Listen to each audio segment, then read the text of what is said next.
जो गृहस्थ में है और पुत्रहीन है उसका जीवन व्यर्थ है।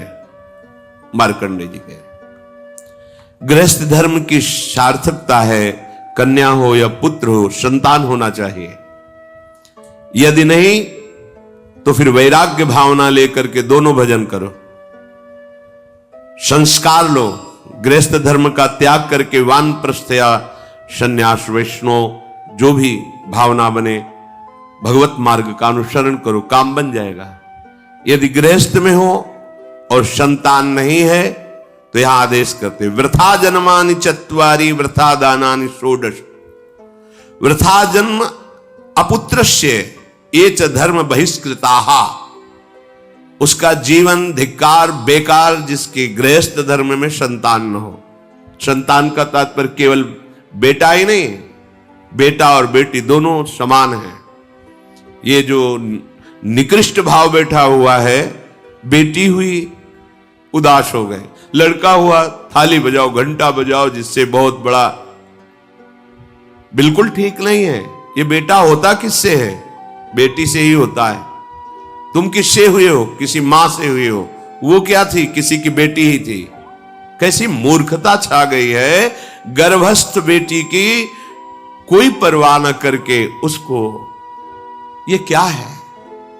कितने राक्षस वृत्ति में आ गए हैं हमारी। राक्षस भी अपने बच्चों को नहीं खाते। कितनी राक्षसी बुद्धि। हम सुंदर दिखना चाहते हैं, समाज में सम्मान पाना चाहते हैं, और पाप कर्म कैसा? बेटी है गर्भ में, हत्या करा दो, नहीं चाहिए। बेटा कहां से पैदा होगा? वो किसी की बेटी से ही तो पैदा हो रहा है। कैसी मूढ़ता छा जाती है। वैसे भी शास्त्र में स्त्री हत्या करना बहुत बड़ा महापाप कहा गया है। फिर भ्रूण हत्या, गर्भ हत्या, गर्भस्थ शिशु की, उसमें भी कन्या,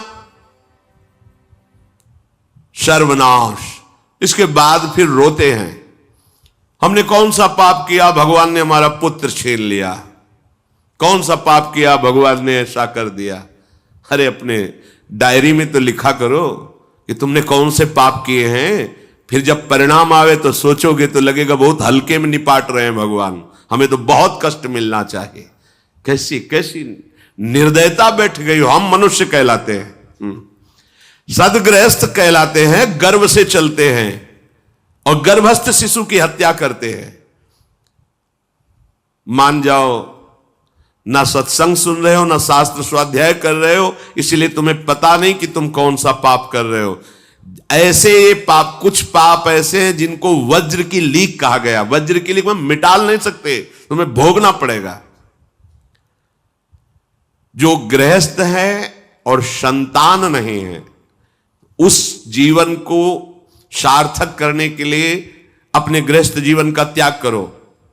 तीर्थ धाम कहीं वास की व्यवस्था करो और दोनों मिलकर भजन करो, अपने शरीर को पूरा करो, तो जीवन सार्थक हो जाएगा। अगर गृहस्थ है, संतान है, पढ़ाओ लिखाओ, उसको उसी योग्य करो जैसे तुम्हारे माता पिता ने किया है, तो तुम उस ऋण से मुक्त हो जाओगे। और फिर भी भजन करो, भजन ही तुम्हें भगवान की प्राप्ति कराएगा। दूसरा, जो अपने धर्म से भ्रष्ट हो चुका है उसका जीवन व्यर्थ है। आपका एक धर्म है, सबसे पहला धर्म है मनुष्य धर्म। मनुष्य का क्या कर्तव्य है? अपने प्राणों का भी बलिदान देकर दूसरे की रक्षा करना, और यहां अपने मन को सुख पहुंचाने के लिए दूसरे की हत्या कर देना। कैसा राक्षसी भाव वृत्तियों में आ गया। देखो, अगर कोई माता बहन एकांत मिल जाए तो बस राक्षस जैसे टूट पड़ते हैं। ऐसे स्वभाव, बड़ी दुर्गति होगी, देख लेना, यहां भी होगी। छुपा के भी कर लो, तब कर्म प्रकाशित होगा जब तुम अपराध नहीं करोगे। अपराध नहीं करोगे तब वो अपराध तुम्हें फंसाएगा और जीवन भर रुलाएगा। मरने के बाद नर्क मिलेगा। नर्क माने बड़ी जेल है, वो बड़ी जेल, ये छोटी जेल है।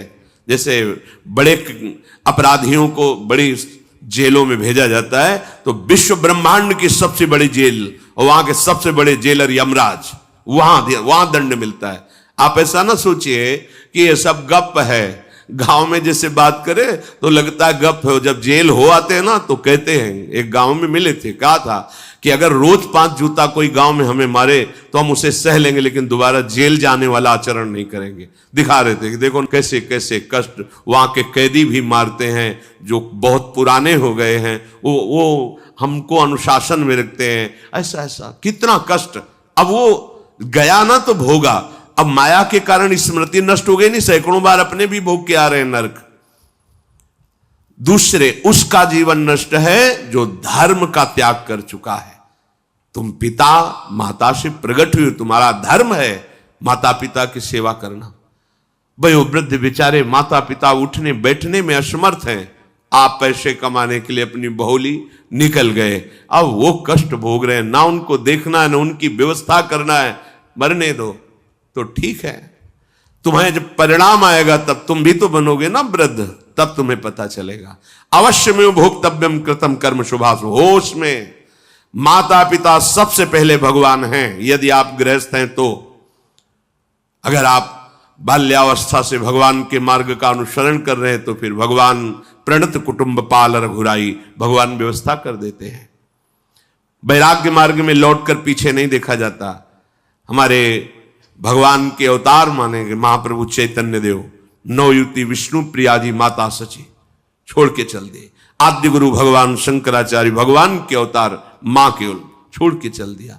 भगवान के मार्ग में यदि ऐसे चले तो भगवान संभाल लेते हो, परम पद मिलता है 21 पीढ़ियों को। मां तो बिल्कुल नजदीक है, 21 पीढ़ियों को भगवत प्राप्ति हो जाती है। और शब्द है प्रणत कुटुंब पाल रघुराई, भगवान स्वयं उसके परिवार का पोषण करते हैं। पर यदि गृहस्थ धर्म में हो और अपने माता पिता का त्याग कर दिया, उनकी सेवा नहीं करते, वो दुख भोग रहे, तो नरक यंत्रणा मिलेगी और जीते जी तुम उन्नति को प्राप्त नहीं हो सकते। तुम्हें भले उन्नति दिखाई देती हो, बाद में परिणाम देख लेना आप। तीसरा, जो दूसरों के भोजन छीनने की चेष्टा में रहता है, कैसे इसका धन अपहरण कर लें, कैसी जमीन अपहरण कर लें, कैसे इसकी अव्यवस्था पैदा कर दें इसके जीवन में, जो केवल अपने ही सुख को देखता है उसकी दुर्गति होती है। तीसरा, उसका जीवन व्यर्थ है। जो दूसरों के सुख का अपहरण करके सुखी होना चाहता है, सदैव केवल अपने सुख में डूबना, सोचना कैसे मैं सुखी हो जाऊं, अधर्माचरण करूं, छीन लूं, क्या करूं, कैसे करूं, उसका जीवन व्यर्थ है।